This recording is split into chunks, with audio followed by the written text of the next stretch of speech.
You ready? Let's go. Welcome to Sideline Psych.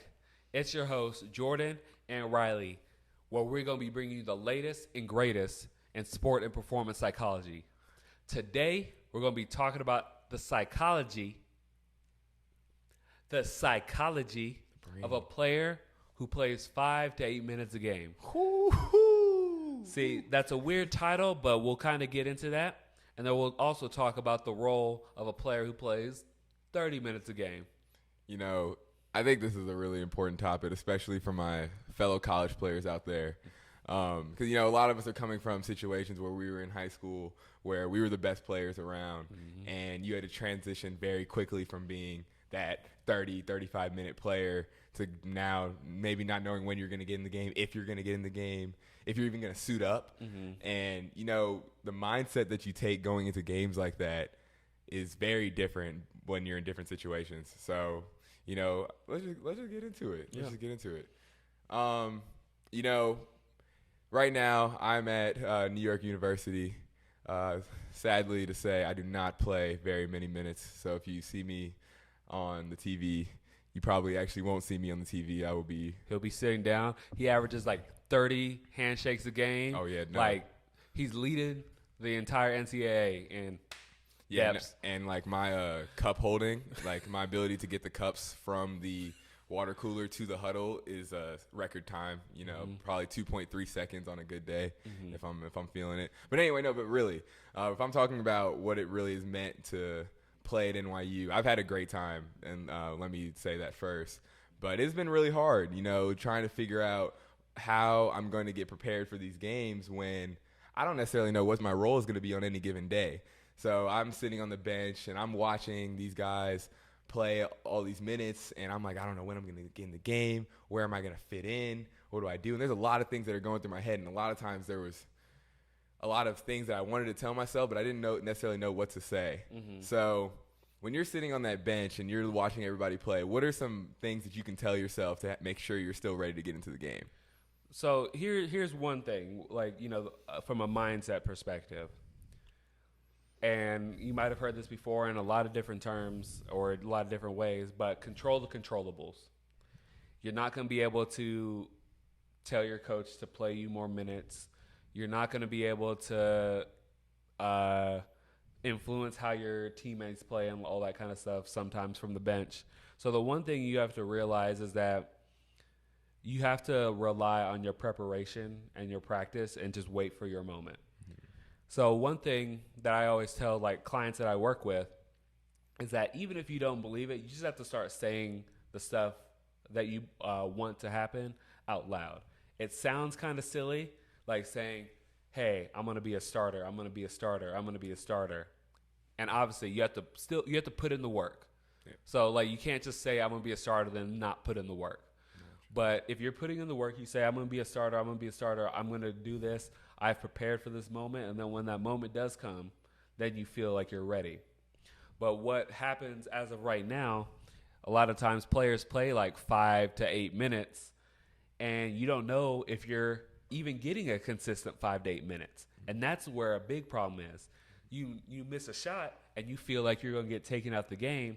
So then, up here, you're thinking I can't miss any shot, but you also want to show out that you can play at this level, so you might shoot a crazy shot. And I remember. Okay, little segue. I already know what he's gonna say. I went to one of his games, and he didn't play that many minutes, and he shot this one crazy shot. He missed it, but then he pulled up from Curry range, and just laced it, and he's like. I went to him after the game. I was like, and I appreciated it, but I had to clown him. I was like, hey, did you have to bang your head that many times? And he's like, I just had to get hyped because I didn't know when I was going to get the chance again. And that is a big thing that you said. I don't know when I'm going to get the chance again. And that, especially when you love to play the sport that you want to play, not knowing when you're going to get to play again can be, especially tough. No, yeah, I was going through my head. I remember. I had come down and hit the three, and he said specifically, he's like, I did 2 of them, And then I thought about it again. I was like, I don't know if everybody saw it, so I got to turn around towards the fans and let me do 3 more towards the fans. And then I turned to my bench and I did 1 more towards the bench, and I was like, dang, that was 6 threes to my head. Like, I'm looking kind of crazy. I'm about to get a headache. But really what it came down to was, you know, sometimes you got to set the narrative for yourself. Yeah. And there was a lot of times, and especially that season, where I felt like I was overperforming for the minutes that I was receiving. Mm-hmm.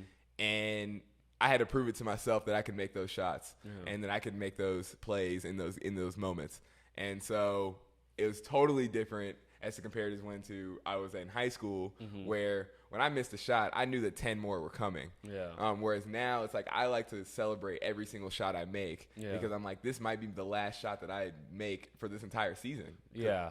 And the craziest part is, and, you know, you're incredibly efficient when you look at the numbers. Like if you go look at synergy, so it's really like kind of tough to deal with that too. Like when you know that you should be playing more minutes, so then how do you like reconcile that? Like when you know that like you put in the work and you know that you should be playing a little bit more minutes, but you know you're not necessarily getting the results that you want.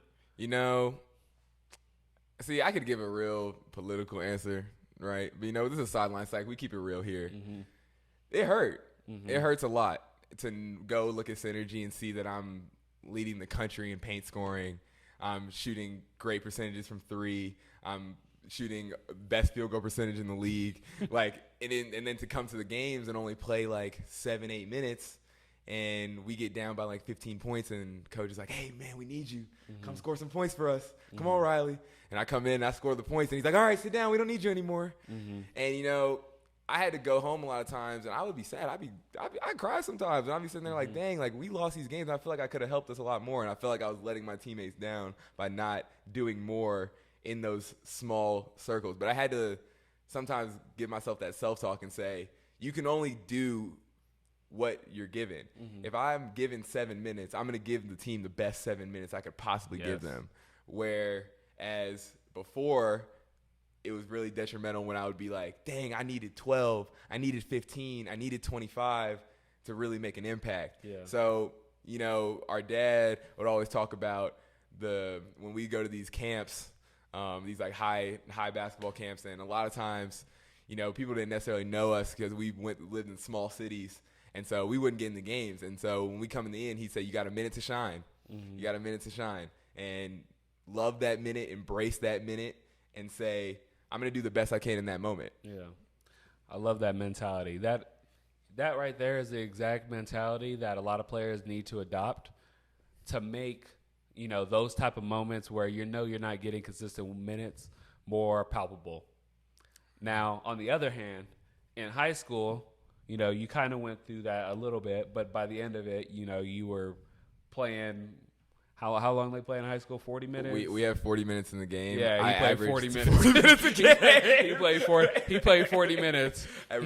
No, and you know, one thing that was always big for me in high school with playing, because you know, my coach Jimmy Tillett, great coach, did not believe in subbing. I don't know how my bench guys were feeling, but we would only go like 5 or 6 deep almost every single game. And, you know, as the scorer and taking the load of that, there was a lot of pressure that I knew that I needed to be scoring consistently throughout the entire game. So I had to take time to be like, okay, I need to take a step back, take a breather, and be like, hey, maybe in the second quarter I'm going to dish. I'm going to make this more of a facilitating game. So that way in the third quarter I can really push out the score.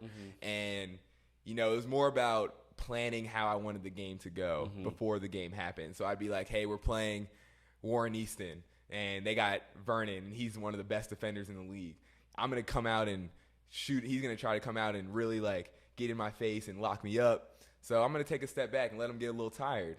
Then second quarter, I'm going to really come at him where he's not expecting it. And I had to just know, like, this is exactly how I wanted to go. I've trained for this. I'm prepared for this. And my teammates are counting on me, but I'm prepared. Yeah. But I'm prepared. Yeah.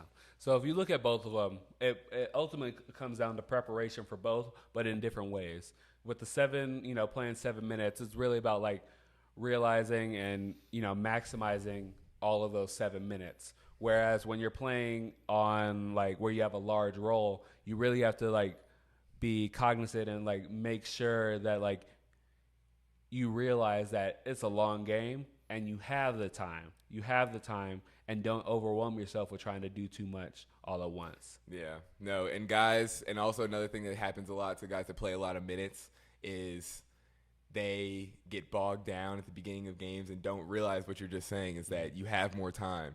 And if you miss your first 5 shots, your team needs you to make the next 5. Yeah. So you can't quit on it and be like, hey, no, I got to take a step back. Like, I'm not doing this right. If you go watch Kobe, you go watch Zach LaVine, them guys, they going 0 for 10 in the first quarter. They're not stopping. You know who I feel is like notorious for that, even and like possibly even more so than Kobe, because I feel like Kobe didn't have like crazy like off shooting things. Yeah. Is Steph Curry? Yes, sir. Like I've seen Steph Curry like literally go for 1 for 10, and I've seen him do it on so many occasions. Like, you know, especially like being on the opposite end of it, like. Go for 1 for 10, and then he finishes the game like 19 for 30. I'm like, wait, hold up. You just missed your first like 9-10 shots, and you made the next 20. But it comes down to him, you know, probably having that mental talk that I'm gonna make this next shot, and that's like, you know, a huge thing of confidence. You're like, I'm gonna make it. I'm prepared.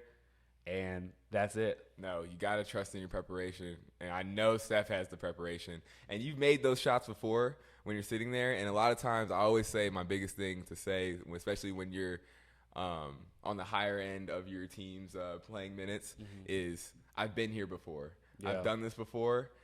And if I'm here, I'm going to do everything I can to make sure I can succeed. But I've already prepared for this. I'm already ready to be here. And, you know, Damian Lillard said one time when he misses his first 10 shots, he says he's due. He's due. Yeah. He's due. Yes, sir. He's due. Like if I shoot 50% from the field and I miss my first 10 shots, oh, perfect. That means I'm about to make my next 10. Exactly. And that's how you got to have that mindset sometimes and just have that unwilling, undying confidence, sometimes that stupid confidence in yourself to just go out and do you and just do you. Yeah. Ultimately, preparation is the key to confidence. Be prepared. Practice how you want to play. Thank you for coming here. This is episode 2. We will be coming back next week. Let's get it. Signing out. Sideline Psych, the greatest in sports psychology.